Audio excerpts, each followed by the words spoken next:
Tenemos que hablarles también de un suceso, un niño de 7 años que permanece ingresado en el hospital tras ser atropellado ayer en pleno centro de Zaragoza por un conductor de 81 años que en principio ha dado negativo en las pruebas de alcoholemia, circulaba con normalidad y con el cinturón de seguridad puesto. Hoy nos preguntamos, hablaremos sobre este asunto en concreto, pero hoy nos preguntamos acerca de los atropellos en la ciudad de Zaragoza. ¿Cuántos hay? ¿Cómo son? ¿Qué características tienen? Bueno, pues Nerea nos da todos los detalles. Vamos a mostrar, Blanca, una evolución de cuáles han sido las víctimas mortales por atropellos en los últimos años. Podemos ver una evolución desde el año 2000. En el año 2000 fueron 30 las víctimas mortales como consecuencias de atropellos en Zaragoza. En el año 2010 fueron 14 las víctimas mortales por este motivo. Y en el año 2022, el año pasado, fueron 11 las víctimas mortales como consecuencia de los atropellos. Nos hemos preguntado cuáles son las principales causas de los atropellos en la ciudad. Según datos de la Policía Local de Zaragoza, se produjeron en el año 2022 220 atropellos, de los cuales 69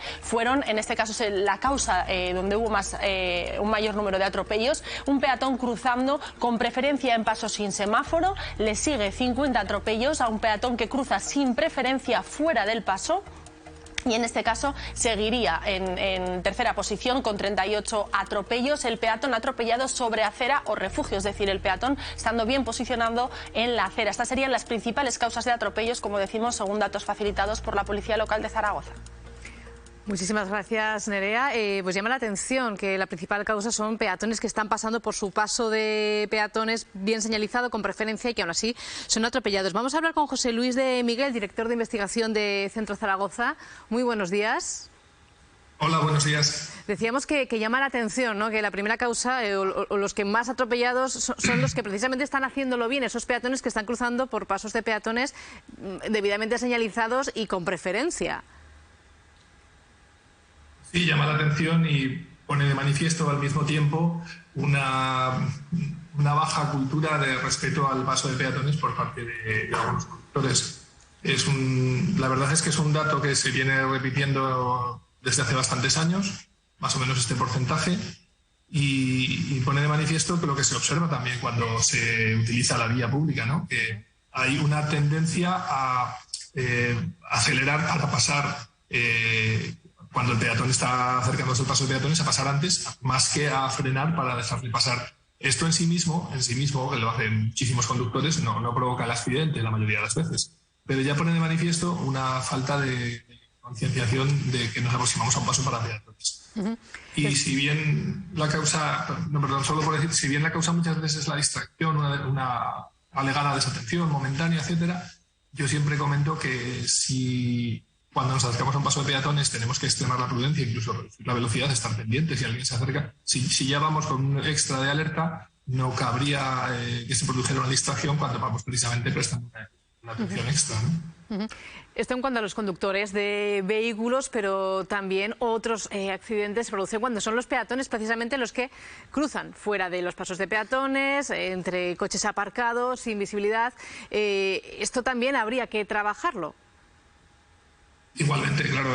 Antes he hablado únicamente del conductor, pero ya hemos visto también el porcentaje es similar, es un poquito más alto digamos, la responsabilidad recae en un porcentaje ligeramente más alto en los conductores, pero una parte importante, casi un 50% también recae en los peatones. En ambos casos hay un factor de comportamiento, vamos a decir, cultural, o sea, asociado a un habitual, vamos a decir, y mejorable.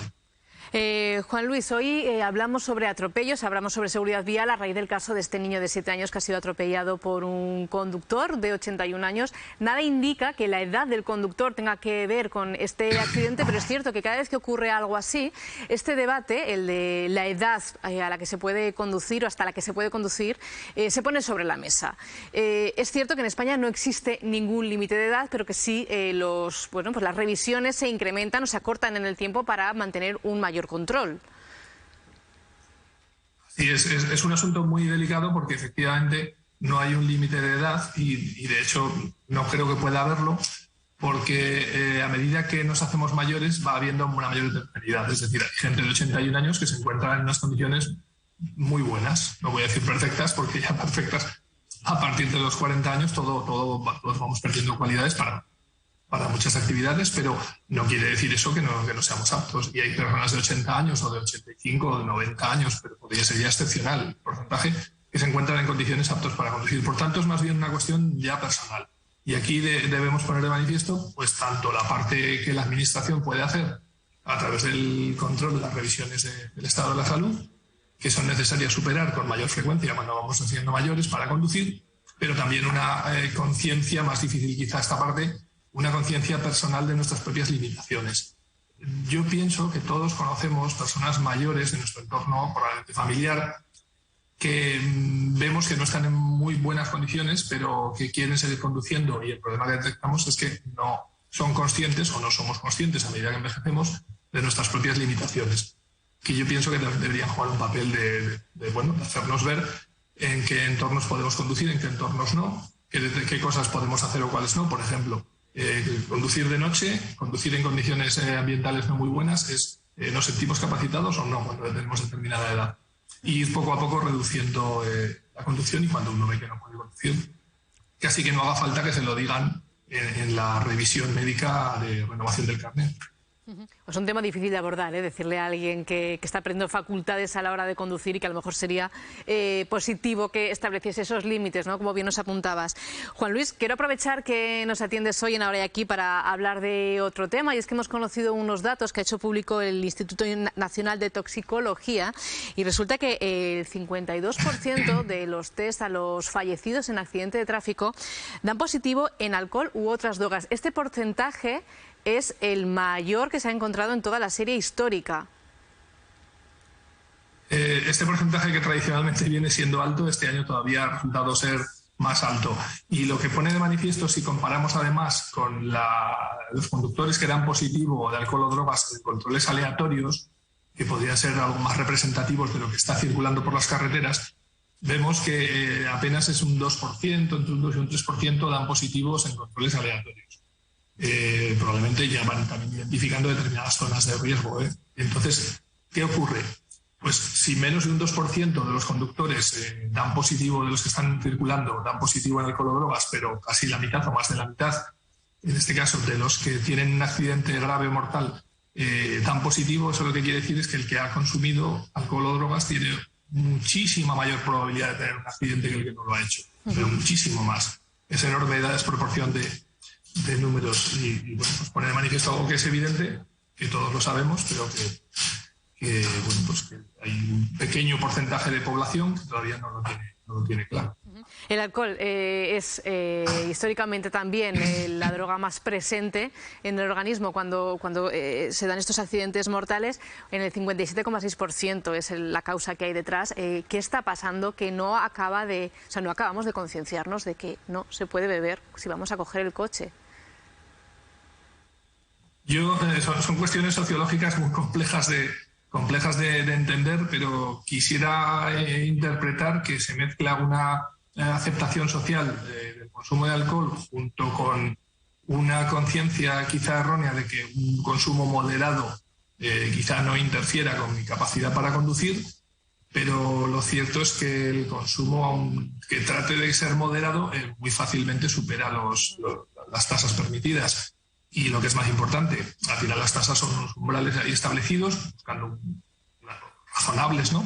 Buscando un cierto compromiso, pero el alcohol desde la mínima cantidad, asociado a cansancio, asociado a calor, asociado a consumo de alimentos, pues ya empieza a producir somnolencia y retraso de la toma de decisiones, con lo cual está afectando realmente desde el primer momento.